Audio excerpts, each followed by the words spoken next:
Em que época você vive que ainda não tem Sky? Só a Sky tem a maior quantidade de canais HD e os clientes mais satisfeitos do Brasil. Pacotes a partir de R$ 39,90 com equipamento e instalação grátis. Ligue agora 0800 000 1111 ou acesse nosso site centraldeassinaturasky.com.br. Olá, torcedor botafoguense, começando agora mais um quadro Fala Guerreiro. E hoje uma presença ilustre, polêmica e também muito campeã. Até a gente trouxe ele aqui no camarote VIP da Federação Paulista, aqui no estado de Santa Cruz, porque tem 40 anos de história aqui dentro do Botafogo, 4 décadas. Para ele não cansar muito, a gente vai deixar ele sentadinho aqui para contar as histórias. Macalé, hoje técnico da equipe Sub-20, como eu já disse, 40 anos de história dentro do Botafogo. Macalé, obrigado por ter aceitado o convite. Contar um pouco dessa história aí, né? São 40 anos. Como é que começou tudo isso, Macalé, aqui no Botafogo? Eu que agradeço o convite, Morotti, e prazer falar todo o torcedor do Botafogo. Começou que eu era ainda jogador dente de leite. Eu jogava no São Paulo de Sertãozinho, que era uma das maiores equipes mais fortes da região. E viemos ao Botafogo, eu, Vander, Zé Mário, o Ribite, que é o Dionísio. E aí a minha trajetória no Botafogo, desde 1969, e a primeira vez que saí foi em 83. E depois foi um entre e sair. E aqui no Botafogo eu joguei em todas as categorias e depois fui técnico de todas as categorias. Como é que foi o Macalé jogador? Olha, eu acho assim... Razoável? Eu acho que nas equipes amadoras, equipe de base, eu era muito melhor do que eu fui no profissional. Quando o senhor Aimoré Moreira veio para o Botafogo, ele descobriu minha verdadeira posição. Porque eu era usado de lateral direito e lateral esquerdo. E quando ele veio aqui, ele me pôs de volante. Foi aonde eu consegui algum destaque. Mas eu acho que assim, eu era um jogador de muita garra, muita dedicação, chutava muito bem, mas eu tinha uma dificuldade de marcação, portanto eu não era lateral. Se eu tivesse eu como técnico... Seria um ala? Se eu tivesse eu como técnico, eu teria sido um volante, de boa qualidade. Na lateral não dava? Na lateral eu joguei porque talvez tinha deficiência no profissional, e eu acabei sendo lateral esquerdo, sendo destro. E aí acabei jogando nas duas laterais. Macalé, passada a fase de jogador, você iniciou uma brilhante carreira como treinador, principalmente nas categorias de base, né? Lembra um pouco dos títulos aí, vou deixar para você falar. Quais foram os seus principais títulos como treinador nas categorias de base? Eu parei de jogar jovem e aqui teve duas pessoas que foram importantes na minha carreira para ser técnico de futebol. Eu já era um líder, mesmo jovem, nas equipes em que eu atuei, aqui no Berlândia, no Guarani, eu fui sempre capitão das equipes. E o Della Rosa, eu sou de ciência, me ofereceram para ser técnico de júnior. Foi o primeiro campeonato de juniores, em 1980. E eu fui técnico, nós fomos campeões, em cima do São Paulo. Nós ganhamos São Paulo aqui e botamos no Morumbi. E foi meu início, depois fomos bicampeões paulistas em 81, dividindo um título com a Ponte Preta. Houve 3 jogos, porque nós ganhamos uma Ponte Preta 1, e o terceiro jogo foi em Araraquara. Houve uma briga lá, enfim, a federação dividiu o título para Botafogo e Ponte Preta. Aí eu saí do Botafogo, fui para outras equipes, aí fui para o Guarani. Foi meu grande momento, onde eu fiquei 4 anos, fui bicampeão naquele tempo juvenil, hoje é sub-17, campeão paulista de juniores, portanto já era o terceiro título de juniores, 2 vezes vice-campeão da Taça São Paulo com o Guarani, agora em 2006 com o Comercial, enfim, aí o torneio, portanto eu fui campeão paulista juvenil 2 vezes, paulista de juniores 4 vezes, 3 vezes vice-campeão da Taça São Paulo, disputei 18 Taça São Paulo, por clubes diferentes. E fora campeonatos regionais, jogos abertos aí, mas eu acho que o grande tchan aí foi ter revelado bastante jogadores. Macalé, como diria o Marcelo Rezende, aí eu te pergunto, por que o Macalé, várias vezes campeão na base, revelou grandes jogadores para o futebol brasileiro, por que esse Macalé nunca deu certo no profissional? Porque talvez com o mesmo sucesso. Nunca me deram a sequência que eu tive na base. E na base eu trabalho e ninguém me enche o saco. Eu procuro fazer o meu trabalho e peço aos dirigentes que cobrem o meu trabalho. E em cima disso eu consigo êxito.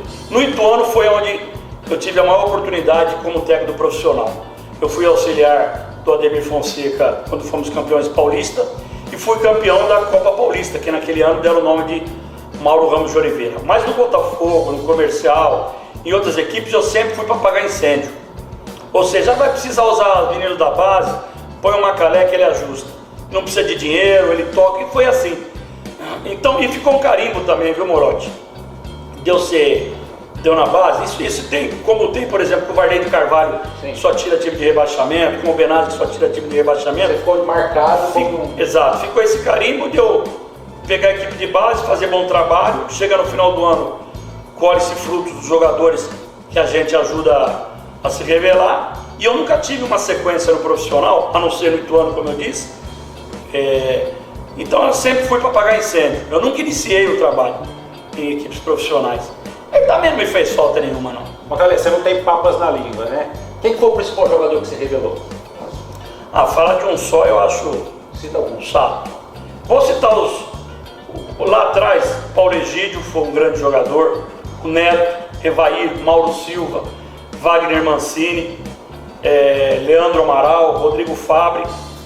Enfim, é chato falar. Aqui no Botafogo teve Cicinho, Dono, embora eu não tenha os pego lá no Sub-15, Sub-17, mas eles passaram por mim como júnior, os próprios Leandro, foram jogadores do meu aspirante.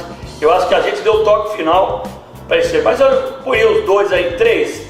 Eu acho que Mauro Silva, Neto e Evair foram, até pelo sucesso que eles conseguiram. Macalé, conta uma história engraçada para nós aí de futebol aqui do Botafogo, que você lembra, aquela mais... Tinha muito do seu L, né?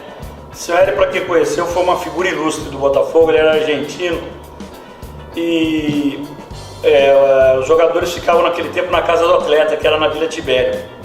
E sempre que chegava um jogador novo, naquele tempo não existia celular, mas eu morava na Vila Tibério, perto da casa do atleta. Então chegava um jogador novo, ele mandava alguém me avisar em casa, fala para o Macalé que aquilo lhe desceu na coça. Aí eu ia até a casa do atleta, e chegando lá na casa do atleta, o cara estava almoçando, o jogador novo estava almoçando, e com aquele prato, jogador de futebol come bem, tem que comer bem. Aí ele com as mãozinhas para trás me chamava, vem e digam na coça, esse menino aí joga bem? Eu falava, joga só ele tem que jogar bem, porque o tanto que ele come dá prejuízo ao clube. E ele tinha uma série de outras histórias, quando o jogador ia ser dispensado, por exemplo, que a gente passava para o dirigente, que o jogador ia ser dispensado, ele chegava com a mão para trás e cantava uma musiquinha, não se vá. Então a gente já sabia que algum jogador era dispensado. E aqui no campo, então, tem uma série de coisas engraçadas que até hoje tem. No futebol, eu falo sempre, quem é triste não pode entrar no campo de futebol. Vou pedir para o nosso cinegrafista João Valdevite dar um close no óculos do Macalé, que vai refletir o estádio Santa Cruz. O Macalé falou que não conhecia esse local aqui. Agradável aqui, né, Macalé? Dá para assistir um jogo tranquilo daqui ou não? Aqui é uma mordomia, cara. Ar-condicionado, barzinho ali atrás. Só água também, né? Protegido, aí que é ruim. Protegido das intempéries e dos gritos. Pô, muito bom, televisãozinha. Show, eu nunca tinha visto. Por mais que eu conheça o estádio de Santa Cruz, sempre tem alguma coisa pra mim é novidade aqui. Eu sabia que tinha, mas não conhecia. Macalé, hoje você é treinador do Sub-20. A equipe volta a jogar aí pelo Campeonato Paulista no próximo dia 2 de agosto. Esse Sub-20, como é que tá? Dá para classificar? Hoje está fora da zona de classificação, está quase um mês parado aí pelas férias escolares, dá para classificar? Tem menino bom nessa base aí? Como é que está o trabalho da formação agora com o CT? Morotti, eu estou muito feliz com o desempenho do grupo. Para o primeiro jogo nós tivemos apenas 5 dias para treinar, fomos com a Ferroviária e tivemos um bom resultado. E a gente tem feito treinos extraordinários, a dedicação, a aplicação deles está sendo fantástica. Eu vejo perspectiva, vejo bom futuro. Eu acho que nós temos alguns jogadores interessantes, não vou citar os nomes para não nem empolgá-los e nem depreciar outros, mas eu vejo um grupo de jogadores com alguns jogadores interessantes. Me surpreendeu a dedicação, a boa vontade que eles têm tido. Eu acho que a gente classifica e a gente vai fazer uma boa campanha. E vai chegar no final do ano, com certeza, ou após a Taça São Paulo, se eu continuar, nós vamos ter bons jogadores para revelar. Macalé, obrigado, boa sorte, sempre bom de papo, sempre solícito aí com a gente, né? Obrigado, boa sorte nesse trabalho do Botafogo. Eu que agradeço a vocês e aí um abraço a toda a torcida botafoguense. Aí então, torcedor botafoguense, esse foi o Fala Guerreiro dessa semana, convidado especial, polêmico, não mede palavras não, fala o que tem que falar, realmente pessoa sincera. Macalé tem 40 anos de história aqui no Botafogo. Muito obrigado, até a próxima semana. Em que época você vive que ainda não tem Sky? Só a Sky tem a maior quantidade de canais HD e os clientes mais satisfeitos do Brasil. Pacotes a partir de R$ 39,90 com equipamento e instalação grátis. Ligue agora 0800 000 1111 ou acesse nosso site centraldeassinaturas.sky.com.br.